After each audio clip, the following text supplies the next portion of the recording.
Hi, I'm Baldur Brönnimann, and this is the Conducting Coaching Podcast, where we talk about conducting from the inside. Hello everybody, and a very happy new year to all of you.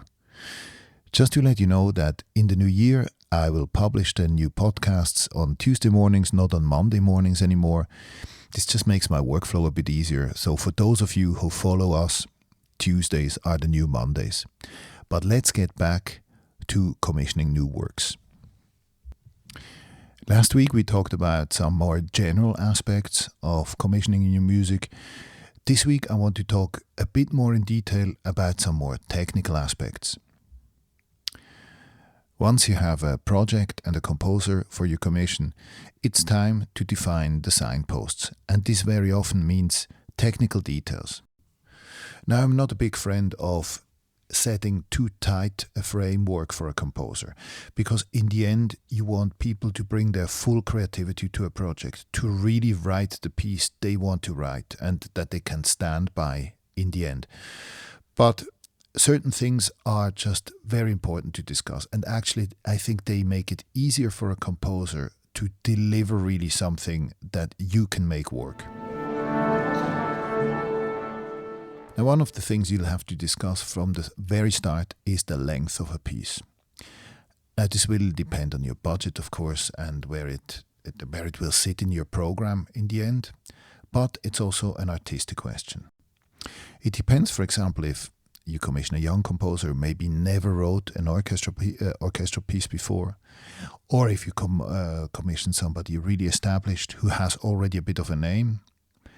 All these are questions that come into the length of a piece you have in mind, because ideally you have to think that you want this piece to be played again in other places. So maybe if you commission a really young composer or a really unknown composer, if the piece is not too long, it will be easier for another orchestra to pick this up and program it in a different way and so on. Then also, of course, think about the rehearsal time you have for that program. Think about the kind of music somebody writes and, how difficult it will be to make people understand it, to rehearse the piece and so on.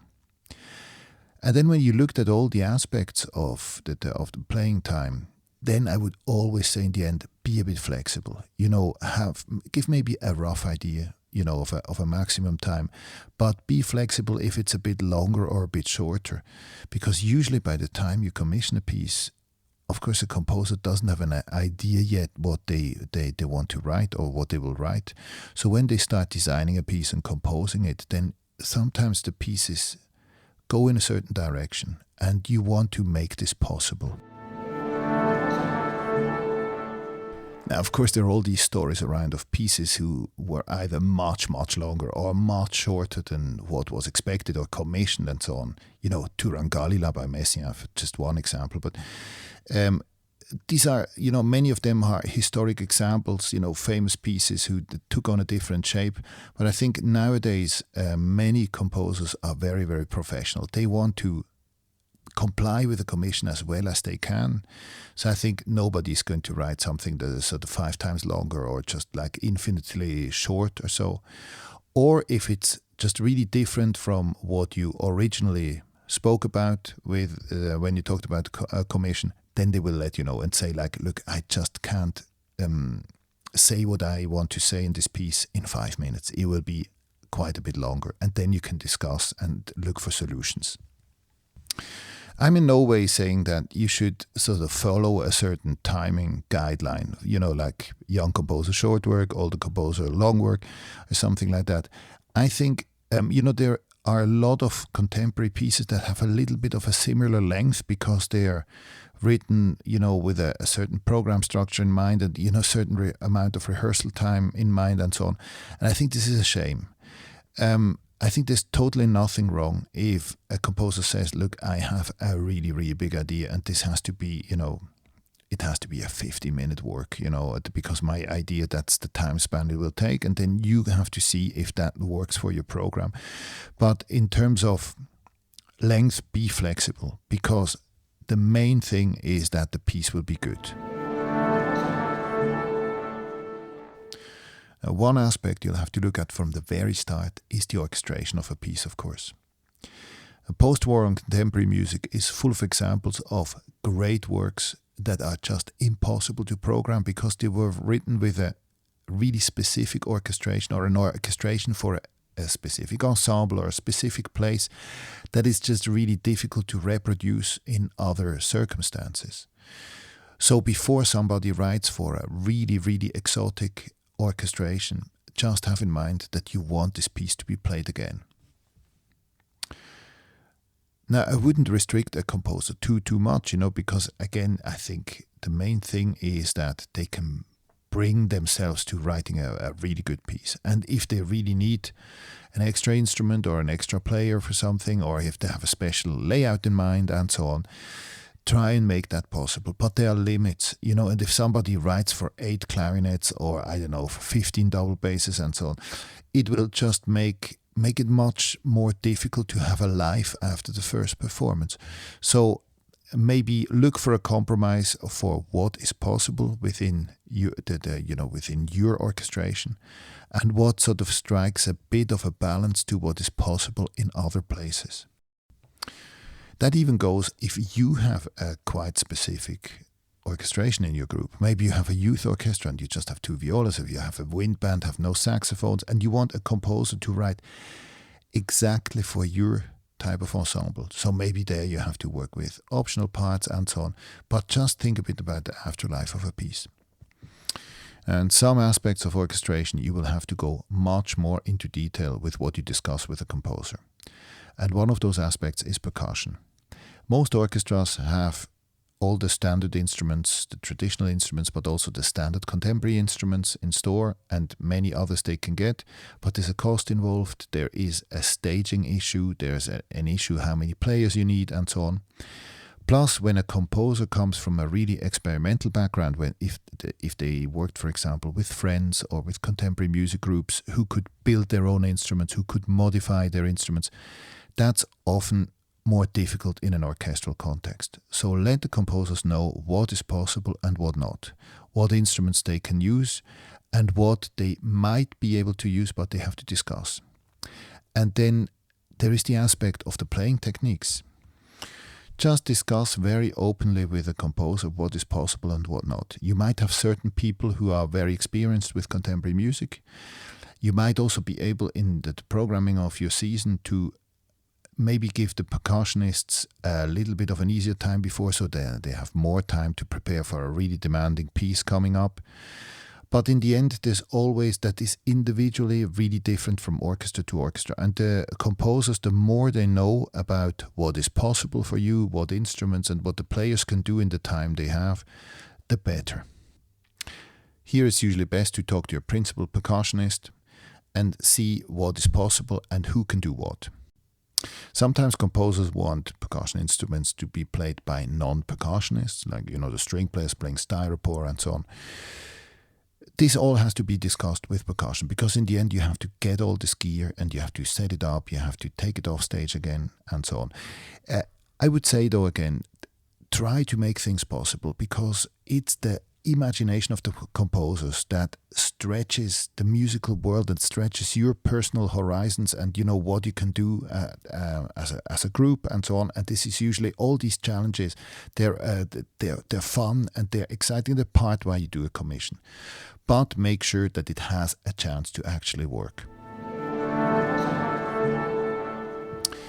Now here, let me just say a quick thing about difficulty. You have to make something work in the end, and usually one doesn't have very much time. But the great composers, they're really aware of that, and they know who they write a piece for.